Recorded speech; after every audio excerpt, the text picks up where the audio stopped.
This video covers end bracket replacement for the Slimrack slide-out system.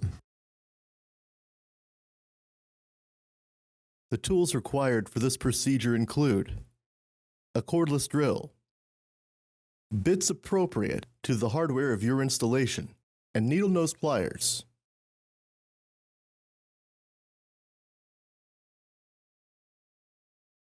Depending on the bracket, you'll need to gain access by either fully extending or retracting the slide-out. Using your needle nose pliers, remove the push nut.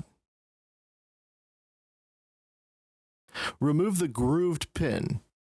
Then, using your cordless drill, remove the 4 screws holding the end bracket to the slide-out. Install the new bracket using 4 screws and your cordless drill. Then install the grooved pin. Install a new push nut to hold it in place to complete the end bracket replacement procedure.